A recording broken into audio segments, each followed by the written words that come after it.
दादा त्या दादा अजून जेरॉक्स काढायला गेलो तू. अरे पण एवढा उशीर लावायचा असतोय. काय आलं सापडलं का? अरे दादा सगळीकडे ओळखलं त्याला, कुठे गावनाच आणि कोण त्याला ओळखनाच. पण तुला रे नाही ना मला पण भेटला तो कुठं पण. अरे आम्हाला बी काहीच कळलं नाही त्याच्याबद्दल. अरे आम्हाला पण काय पत्ता लागला नाही. होईच की एवढं शोधून बी कुठं सापडला नाही, म्हणजे नक्कीच त्याला कुठं लपून ठेवलेला असणार.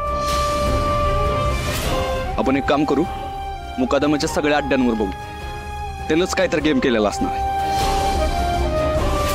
तुम्ही तिघे एक काम करा, कासपठार साईडला बघा, आम्ही तिघे इकडे बघू. चला निघा लवकर.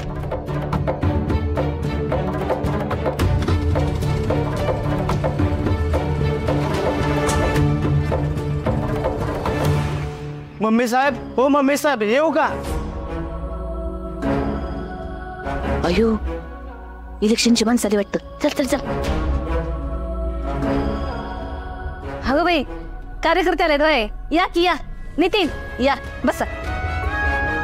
या या बसा इकडं. आजोबा तुम्ही बसा इकडं या. कसं चाललंय प्रचाराचं काम? समजायला सांगतोस ना का चप्पला मध्या चप्पला मध्या चप्पला मध्या म्हणून. सपने जा पाणी आण जा. ऍक्सिडेंट जाऊ बाई, पाणी आणतं का जरा? हा आलेच.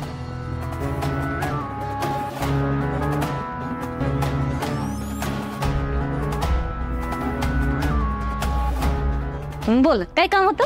मम्मी साहेब बघितलं ना पेपरात काय छापून आले? प्रचाराला गेल्यावर लोकांनी नुसतंच घेरलं आम्हाला. उद्या मम्मीला मत दिलं तर ते सुद्धा हेच करणार ना, मग का मत द्यायचं तिला? एका घरात तर दारातून झाकलून दिला आम्हाला. त्या घरातली माणसं मत दिला सोन्याच्या सासूला मत नाही देणार आम्ही. अहो लय अवघड झालं लोकांसमोर जाणं. आता तुम्हीच मला सांगा माझी काही चुकी आहे याच्यामध्ये? म्हणजे सुनेची चुकीला सासूला कशाला नाटक करायचं लोकांनी? मम्मी साहेब हे तुम्हाला कळतंय, आम्हाला कळतंय, परंतु लोकांना कोण समजवणार?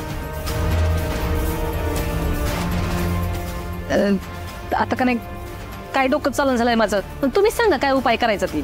एक काम करा, वहिनींना तिथं जाऊन माफी मागायला सांगा.